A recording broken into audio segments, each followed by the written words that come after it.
हाँ बच्चों, आज हम आप लोगों को अपने द्वितीय टॉपिक चलते हैं अंकगणित की आधारभूत प्रमेय।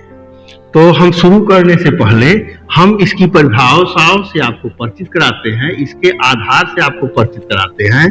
तो शुरू करते हैं, ये अंक क्या है, फिर बताएंगे आपको गणित की परिभाषा क्या है, फिर उसका आधार क्या है, और इस प्रकार से हम गणित का क्रमशः विकास कैसे हुआ है, कैसे हम इस टॉपिक तक पहुंचे हैं, उसके बारे में हम बताने का प्रयास करें। अंक क्या है? एक गणन संख्याएं है। गणन संख्याओं का उपयोग किसी चीज की गिनती में प्रारंभ हुआ, जैसे 1 2 3 4 5 6 7 8 9। तो इस प्रकार से यह 1 2 3 4 5 6 7 8 9, ये इसको प्राकृतिक संख्या भी कहते हैं। प्राकृतिक संख्याएं।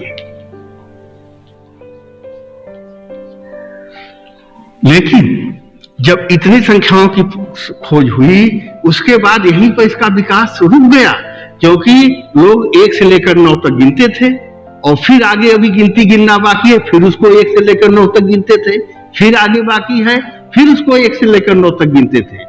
तो इस प्रकार से हम सदैव 1 से लेकर 9 1 से लेकर 9 इस प्रकार से गिनते रहते थे। तो भारतीय गणितज्ञों ने इसमें शून्य की खोज की, और इस प्रकार से संख्याएं बनी 0 1 2 3 4 5 6 7 8 9, और इसका पूर्ण संख्याएं इसी को कहा गया, पूर्ण संख्याएं। और पूर्ण किस क्यों कहा गया? क्योंकि संख्याओं का विकास शुरू हो गया। जैसे अब हमको 10 कहना पड़ा, तो 10 कहना पड़ा तो 1 के बगल में 0 बैठा दिया, 11 कहना पड़ा, 1 के बगल 1, 12 कहना पड़ा, 1 के बगल 2, 13 कहना पड़ा, 1 के बगल 3। इस प्रकार से संख्याओं का विकास शुरू हो गया, और इतना विकास हुआ, और विकास अनवरत जारी है।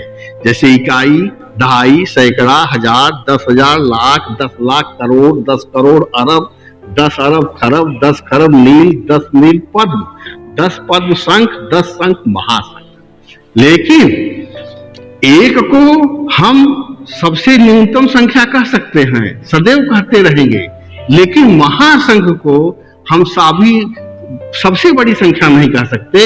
हाँ, इतना जरूर कह सकते हैं, अभी तक के ज्ञात संख्याओं में महाशंख सबसे बड़ी संख्या है। क्यों नहीं कह सकते हैं? क्योंकि ऐसा हो सकता है कोई भविष्य में कोई गणितज्ञ का जन्म होगा जो इससे भी बड़ी संख्या की खोज करेगा। तो सबका विकास संभव हो सका इस शून्य से, और इस शून्य की खोज भारत देश में हुई। और भारत देश में कब हुई इसको भी हम बताएंगे, लेकिन अभी बताना शुरू करेंगे हम अपने टॉपिक से दूर हो जाएंगे। तो चलो हम अपने मूल टॉपिक पे आते हैं। ये जो संख्याएं हैं, तो ये संख्याओं को 2 भागों में, क्योंकि संख्याएं कुछ ऐसी हैं, कुछ अन्य संख्याओं से कट सकती हैं, कुछ ऐसी संख्याएं हैं जो कुछ अन्य संख्याओं से नहीं कटेंगी, केवल स्वयं से कट सकती हैं। इसलिए इन्हीं संख्याओं पर ही केवल विचार करते हैं। तो पहला टॉपिक हुआ अभाज्य संख्याएं। अभाज्य संख्याएं। तो अभाज्य संख्याएं में आया आपका 2 3 5 7 11 13 ऐसे। और दूसरा इसमें खंड बना, दूसरा खंड हुआ भाज्य संख्याएं। भाज्य संख्याएं। और इसमें हुआ 4 6 8 9 ऐसो। अब देखो, ये 2 कैटेगरी में बांटा गया। तो परिभाषा क्या हुई? अभाज्य संख्याएं क्या हैं? वे संख्याएं जो 1 के अतिरिक्त, क्यों 1 कहा गया 1 के अतिरिक्त? क्योंकि 1 न यहां पर है अभाज्य संख्याओं में, न 1 यहां पर है भाज्य संख्याओं में। इसलिए परिभाषा हुई कि वे संख्याएं जो 1 के अतिरिक्त स्वयं के अलावा किसी अन्य संख्या से विभाजित नहीं हो सकती हैं, वे अभाज्य संख्याएं कहलाती हैं। और यहां भाज्य संख्याओं में के लिए कहा गया वे संख्याएं जो 1 के अतिरिक्त स्वयं के अलावा अन्य संख्याओं से भी विभाजित हो सकती हैं, वे भाज्य संख्याएं कहलाती हैं।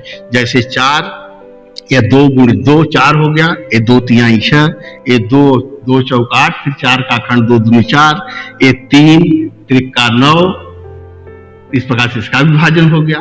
तो इस प्रकार हम देखते हैं कि सबसे छोटी अभाज्य संख्या 2 है और केवल 2 ही ऐसी संख्या है जो कि सम भी है और अभाज्य भी है।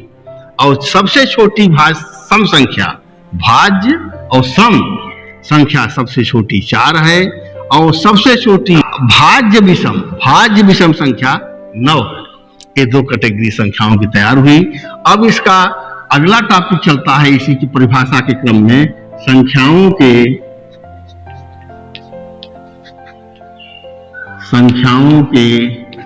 गुणनखंड।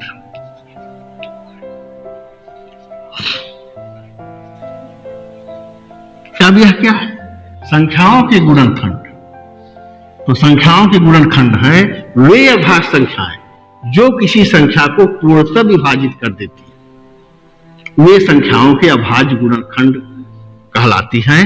जैसे मान लो 24 को ले लिया, तो 24 यह 2 से कटेगा, 2 बरहम में 24, और फिर यह जाकर के 4 से कटेगा, 4 छके 24, फिर 6 से कटेगा, 6 चौक 24, फिर 8 से कटेगा, 8 पे 24, फिर यह 12 से कटेगा, 12 दूना 24। तो यह सब इसके गुणनखंड हुए, गुणनखंड संख्या है। यह है संख्याओं के गुणनखंड। और उसके बाद टॉपिक आता है आपका गुणनखंड वृक्ष। गुणनखंड वृक्ष, गुणनखंड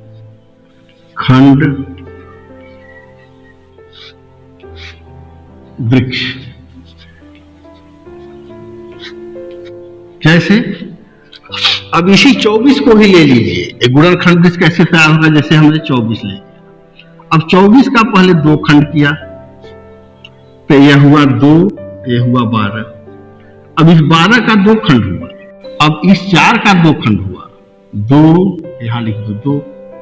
इस प्रकार से 24 का गुणनखंड हुआ 2 दूनी 4, दूनी 8, तिरिक 24। तो यह जो वृक्ष के रूप में बना गया, डाली और टहनियां, इसीलिए इसका नाम रखा गया गुणनखंडन वृक्ष। हाँ बच्चों, अब हम अपने मूल प्रमेय पे आते हैं, अंगणित की आधारभूत प्रमेय। इस प्रमेय के अनुसार प्रत्येक भाज्य संख्या को अभाज्य संख्या के गुणनखंड के रूप में व्यक्त किया जा सकता है तथा यह गुणनखंड अभाज्य संख्याओं में आने वाले गुणनखंड के क्रम के बिना अद्वितीय होता है।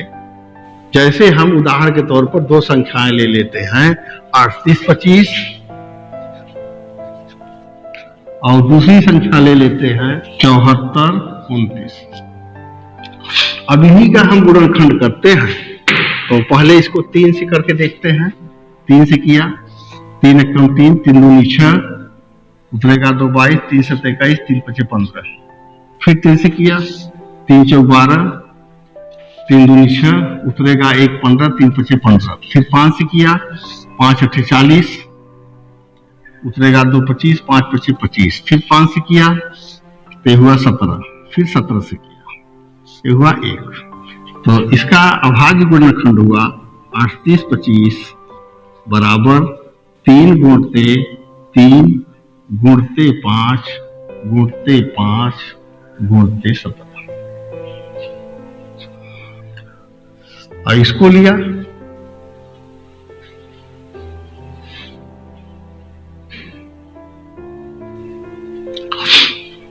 तो इसको पहले 17 से काटा, तो 17 चौका 68, उतरेगा 6 62, फिर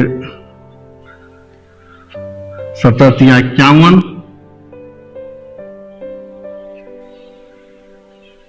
तो उतरेगा 11, फिर 17 7 119। फिर इसको हम 19 से काटा, 19 दूना 38, उतरेगा 5 57, 19 तिया 57। फिर इसको 23 से काटा, 23 से कम 23। इस प्रकार से हुआ 74 29 बराबर 17 गुणते 19 गुणते 23। इस प्रकार से हम इसको अभाज्य गुणनखंडों के रूप में व्यक्त कर सकते हैं। अद्वितीय शब्द क्यों कहा गया? अद्वितीय इसीलिए कहा गया, अभाज्य गुणनखंडों के क्रम के बिना अद्वितीय होता है। कहने का मतलब 3 आया, 5 आया, तो अगला इसको क्या आना चाहिए? 7 आना चाहिए, फिर 11 आना चाहिए, फिर 13 आना चाहिए, तब तो उसको क्रम कहते हैं। लेकिन यह अभाज्य गुणनखंड हुए 3, 3 के बाद क्रम बढ़े 5, 5 के बाद सीधा 17 आया। तो इस प्रकार से क्रम तोड़ तोड़ के भी आ सकता है, इसीलिए इसको अद्वितीय शब्द की संज्ञा दी गई। यहाँ भी देखिए, एक बार 17 से कटता है, तो फिर 19 से कटता है, तो अगला क्रम है, उसके बाद 23 से कटता है, तो क्रम छोड़ छोड़ के आता है, आ भी सकता है, इसीलिए इसको अद्वितीय की संज्ञा दी गई। तो इस अंगणित की आधारभूत प्रमेय को संख्याओं अभाज्य संख्याओं के अद्वितीय क्रम के अद्वितीयता के कारण इसको गुणनखंड द्वितीय प्रमेय या द्वितीय गुणनखंड प्रमेय भी कहते हैं।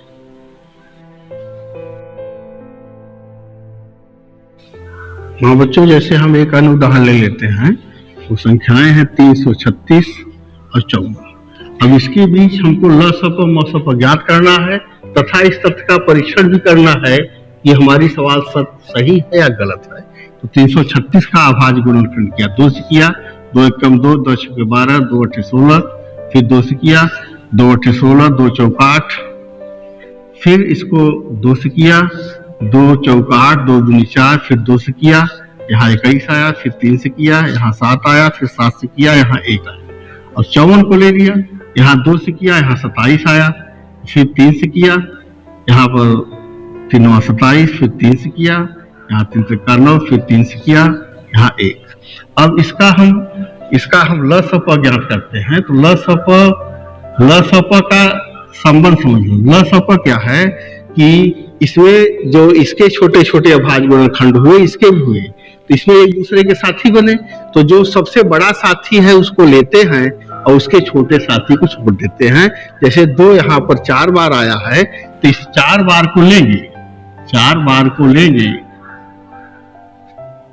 और यह जो 1 बार आया इसको छोड़ देंगे। 3 को देखें, यहाँ पर 1 बार आया है और यहाँ पर 3 बार आया है, तो इस 3 बार को लेंगे और जो 1 बार आया इसको छोड़ देंगे, और जिसका कोई साथी नहीं उसको भी हम ले लेते हैं, तो यहाँ 7 को ले लेंगे।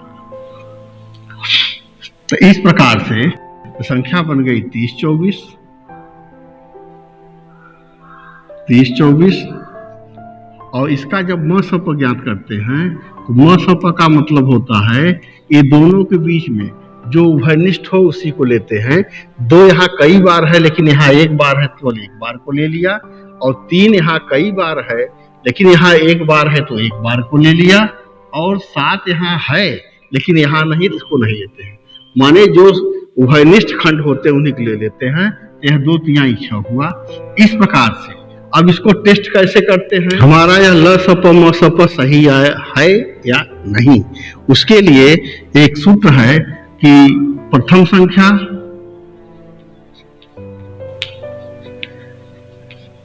गुणित सेकंड संख्या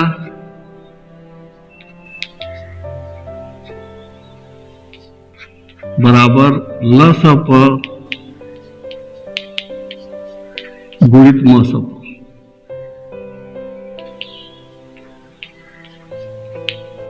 तो इस प्रकार से प्रथम संख्या हुई 336 और गुणते यह हुआ 54 बराबर लसप हुआ 30, 24 और गुणते 6। इस प्रकार से यह हुआ 18, 144, और यह भी गुणा करने पाएगा 18, 144। तो इस प्रकार से हम देखते हैं कि हमारा यह लसप मसप भी सही है।